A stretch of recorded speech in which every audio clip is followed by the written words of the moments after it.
कल सर ने lecture complete करवा दिया था और ये रहा रिव्यू।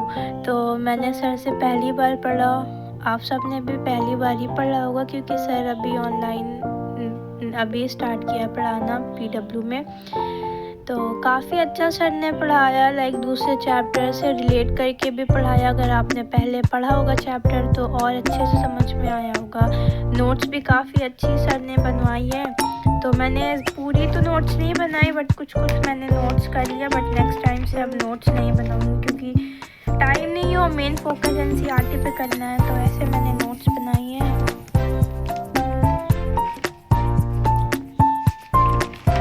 कितने पेज की? 1 2 3 4 5 पेज का है। फिर इसके बाद से मैंने लिखा ही नहीं, फिर मैंने एनसीईआरटी में ही ऐसे लाइक लिम्फ सर ने पढ़ाया तो मैंने यहाँ पे पोर्टल सर्कुलेशन के बारे में यहाँ पे मैंने ऐसे लिख लिया।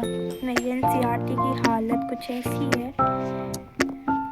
मैंने इससे पहले आकांक्षा मैम से पढ़ रखा था चैप्टर 3.0 बैच से। तो फिर ये तो मेरा रिवीजन था, मुझे रिवीजन करना था। अब इसके बाद नेक्स्ट चैप्टर शायद ये वाला पढ़ाएंगे सर, देखते हैं कौन सा पढ़ाएंगे। तो काफ़ी अच्छा सर ने पढ़ाया। और अगर आपने रिवीजन के लिए देखना है या पहली बार भी आपको देखना है, अभी तक आपने ये चैप्टर नहीं पढ़ा है तो भी आप इस चैप्टर को देख सकते हैं, कोई मसला नहीं है। तो ऐसे मैं वीडियोस बनाऊंगी और अच्छे से। अभी मुझे टाइम नहीं मिल रहा और कुछ आइडिया भी नहीं है कि बाकी लोग कैसे एडिट करते हैं, कैसे बनाते हैं। अगर कोई सजेशन हो तो मुझे ज़रूर दें। और यही है बस, मेरे वीडियो को लाइक कर दें और चैनल को सब्सक्राइब कर दें।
क्योंकि आपके पास सेमी मंडल फिर मंडल।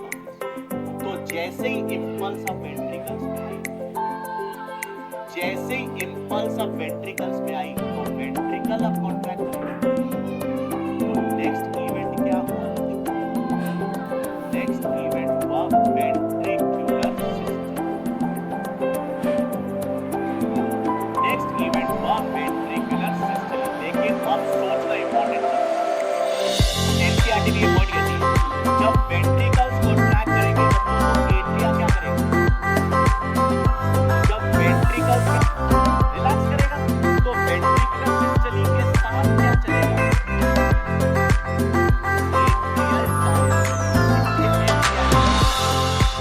Ventricular systole coincide with atrial system.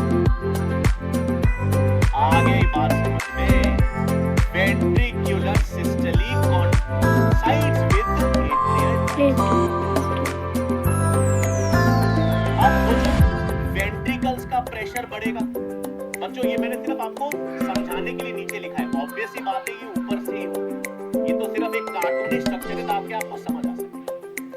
तो अब वेंट्रिकल्स जब कॉन्ट्रैक्ट करेंगे बच्चों तो वेंट्रिकल्स में प्रेशर बढ़ेगा, एट्रियल रिलैक्स करेगा तो उसमें प्रेशर कम होगा, तो ब्लड पीछे जाने की कोशिश करेगा, ब्लड वेंट्रिकल से एट्रियम में जाने की। लब, तो क्वेश्चन आ रहा है लब क्यों सुनाई दे रहा है बच्चों? लब का कारण क्या है? लब इज एवी वॉल्स क्लोज हो रहे हैं, और एवी वॉल्स क्यों क्लोज हो रहे हैं? ताकि ब्लड वेंट्रिकल से वापस एट्रियम में ना जा सके। वापस क्यों जाना पड़ रहा है? क्योंकि आप देखो वेंट्रिकल्स में प्रेशर बढ़ रहा है, एट्रियम रिलैक्स हो रहे हैं, प्रेशर कम हो रहा है, तो ब्लड हाई से लो प्रेशर की तरफ जाने की कोशिश करेगा। उसको रोकने के लिए एवी वॉल्स बंद होते हैं। पहला हादसा लब सही। अब प्रेशर और बढ़ रहा है वेंट्रिकल, प्रेशर बढ़ेगा तो अब सेमी ल्यूनर वॉल्स खुलेंगे। एज प्रेशर इंक्रीजेस,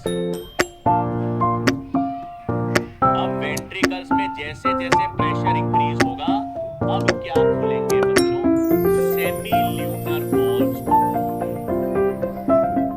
और जब सेमी ल्यूनर वॉल्स खुलेंगे या सेमी ल्यूनर वॉल्स ओपन होंगे तो ब्लड वेंट्रिकल से निकलेगा।